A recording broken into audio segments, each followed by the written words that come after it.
feel a particular need to pray as that great cloud forms in the sky. Will you pray with me?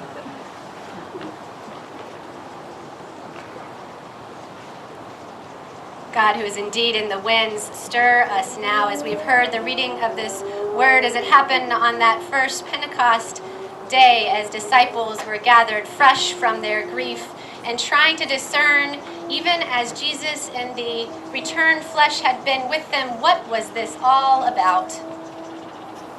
How would they gather themselves? How would they live out into the teaching of which they had been first called?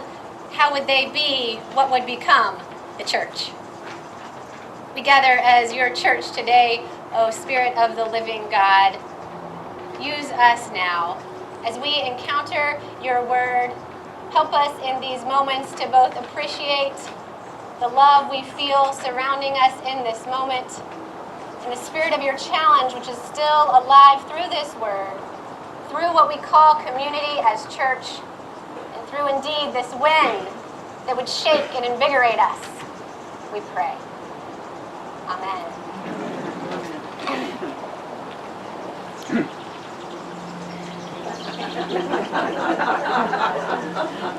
I've only been waiting for this moment for over a year. And here it is, and I get to look out and see your faces and soak them in and feel the confidence that you are stirring in within me, as I would yet hope to seek to stir confidence in you. Thank you for radiating it at me. As someone said, aren't you just the luckiest that you get to pastor here? And I said, yes. Let's talk after. For indeed, when we are called to a big moment, it's hard to find the words. And I was drawn to the words of Paulo Coelho, famous author of the book The Alchemist, about a hero whose journey as a shepherd boy, he's looking and he's dreaming and he's dreaming and he knows that there's a treasure out there, but of course, as each good quest requires, there are stages and aspects of his journey that he must go through in order to get on the other side. There's a story by Coelho that's within the context of that book that caught my attention, and it started to stir in me. And God was saying, let it stir in the people. For there was a merchant who sent out her son to seek out a sage who was known to be the wisest in the land. And this son set out on a journey, being dutiful and loving his mother. 40 days the son went through the wilderness until just at that right moment, the grace of God appears, and there on the mountain was the castle where the sage was reported to live. It was beautiful around this mountain. Everything was kept in such great order so that when the son came and knocked, he expected to find an old man in a corner being venerated. But when the doors opened, he was surprised to find that there was all manner of activity happening there. There seemed to be chatting in the corner, and a little orchestra was playing sweet melodies to tempt everybody into that space. And across tables, much like we will have today, there were quite a few delicacies. All the things of that area of the world that you could want that were succulent. And if you were thinking that this young man would then forget what his purpose was, somehow he remembered. But he was surprised, because wasn't wisdom supposed to be old and shrivelly sitting in a corner? But instead, as he tried to get up to the sage, it was hard to get a counsel with the sage because he was so engaged in talking with everybody. He finally made his way up. And as he did, the sage said, I'm glad that you are here. The young man said, I've come in pursuit of happiness. For that was the charge his mother had given him. What is the secret to happiness? And the sage says, I don't have time to explain it at this very moment. But why don't you go? Go into the gardens. Go in the surrounding mountain. Enjoy the space as you find it. Go through the rooms of this beautiful castle and see what you can see. He said, okay. The sage said, I have one favor of you, though, as you go. Can you take this spoon? And he dropped 2 drops of oil into the spoon and said, can you take this with you and not lose any? The young man thought it was a good trade and said, yes, I'll take the spoon. But he was cautious as that oil was sitting there on that spoon. And he started to make his way up the many winding staircases. And he started to hold that spoon so very carefully as those hours would pass until he could go back again to the great sage. And so he made his way back, and he may have been a little bit proud of himself because that oil was still there in the spoon. And the great sage said, ah, wonderful. What did you think of my wonderful surroundings and the great artwork? Did you see the garden where Elaine Bruder has been working with her team for 10 years? Did you see it?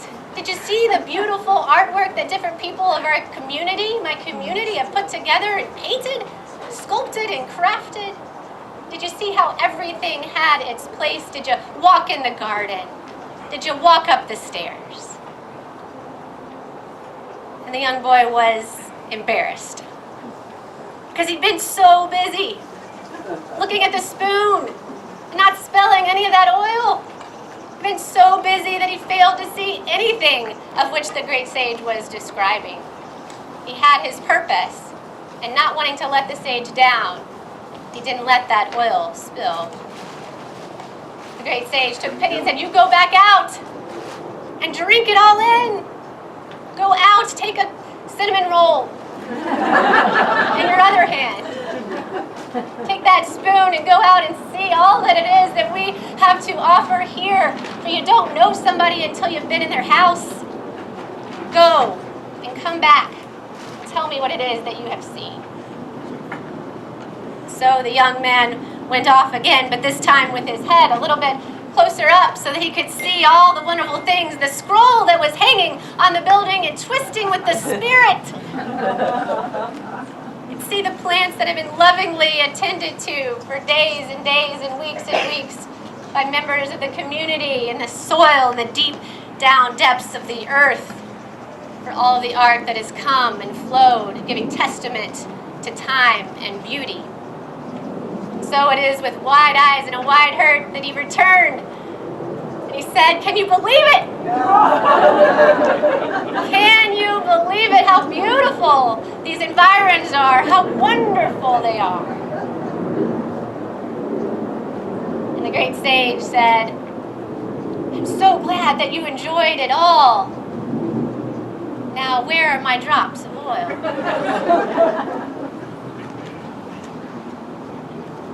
The young man looked down, and again with some embarrassment, there was no more oil.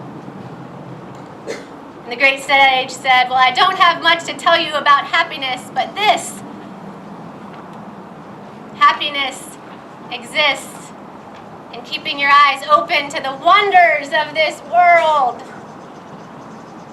and also keeping your oil on the spoon simultaneously.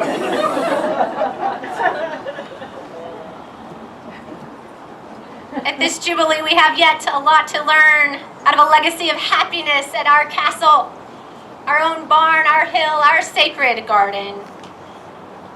You can enter in today, as we said, and see all the fruits of these labors of years and years, photographs that depict that 1975 commissioning of this space. You can see where it is that there have been memories. Tears have perhaps flown in different spaces, joys and peals of laughter. Perhaps you have, in one way or another, in one year or another, experienced Pentecost for yourself in a deep, abiding,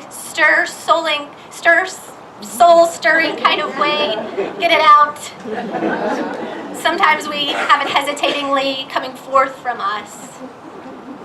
And we come to all of this because we know that it is part of a larger journey when we stop over here, even if it's every week. For some of you, it's been years since you've been here. For some, you carry this home in your heart wherever it is that you go. We know that we're on this long journey. And as Quello commented on his story that he had learned in Spain, the story of the 2 drops of oil, he said, "This is an excellent example for all of us who are searching for some balance between discipline and compassion." We hear the advice of the wise men be a part of what is around us, and what we as a legacy through Church of the Savior and in our own right in these last years seek to hold on to a quiet center,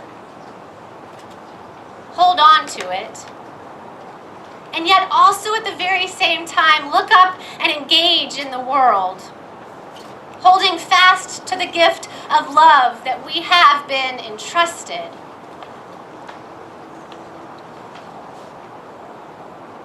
But we have taken on this legacy asking the question, it's not just that individual, is it also the community that is charged with such a spoon?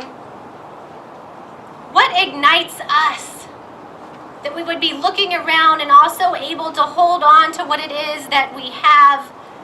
For perhaps the Spirit of God is asking us through each new season, as we maybe have come to a new point and wondering and stirring about where God is leading next, God might be asking us, like that great sage, where are the 2 drops of oil? Many of us know what it is to be expended in our healing energies, having ourselves suffered loss, or having ministered to the broken through many years of life. Some of us look out to a national time and an historical moment when we might be drained, our arm of former energy rendering us unable to hold our holy inheritance. But I venture to say that as we come together into homecoming today, we come as if we are Pentecost as it emerges. We come with confidence that whenever bits and pieces of the human family are reunited as we are today, that our reunion points us to a final regeneration and the restoration of all creation, of which we are currently right now, yes, thank God, taking part. Strength is in the discipline as well as the immersion, the inner and the outward and symbiotic transformation is in the glimpse that we are charged to go out and live as if we know that the Spirit is already well on its way to full restoration. Yes, maybe it was the oil of gladness that was poured out at Pentecost when the disciples could rise up out of the realm of grief and receive unto themselves the fluid ways of Jesus, the flexibility of faith that knows no boundary, and that declares Jubilee for every corner of creation. Forgiveness abounds and happiness is spilled forth from the mouths of those speaking a new language of possibility, giving us the charge to hold it and carry it forth for visions that are yet coming, for dreams that have begun to form. For like Columbia itself, we hatched alongside this sense that we're a work in progress. Jim Rouse, who believed in the net new city, believed that it should always be changing to meet the needs of its people. And that should always be helping people to live into the stretching possibilities of community alive in every emerging age. By recognizing the holy ground on which the ancestors have come, we stand in a tradition of new hope. We call upon them in an expression of agape love, and we call upon them to help us to live into our most creative and dynamic selves. Gordon Cosby's voice from our 25th anniversary rings out again to us. How will you enter your new history? With 2 drops of oil. I added the last one. Today, friends, we will receive our 2 drops individually, but let them symbolize the greater 2 drops that we take on as community. For the oil as it exists, we can see how easily it spills forth. This is part of the complex reality that we hold. The oil is both precious and in abundance at the same time. Isn't that the symbiotic relationship of the inward and outward journey? If we're connected into it and holding what it is that we can in a steady way, that naturally we are available to whatever is around us. And so today we take 2 drops of oil. 1 drop in the vertical motion on your head or hand that marks the connection between our Creator, our hearts, and the earth. The tongues of fire transcendent and transformative. A precious drop to remember our belovedness as a called people. To remember the disciplines that have grounded us and launch us into new paths of forgiveness and love. We will then receive the 2nd drop in the horizontal line that opens you, that opens us to what we will yet encounter on the journey. That is the drop that you house in your spoon, so that when you are traveling and seeing what it is that God has offered in this great big world, or maybe just on this great big block, when you come across the broken down traveler on the Jericho road, you have your spoon ready. You have it steady so that there is a need of touch of oil out there to meet a wound of the one who needs it. So that you approach an inn, having tended the wounds, and you pay down your good money so that she has a place to rest.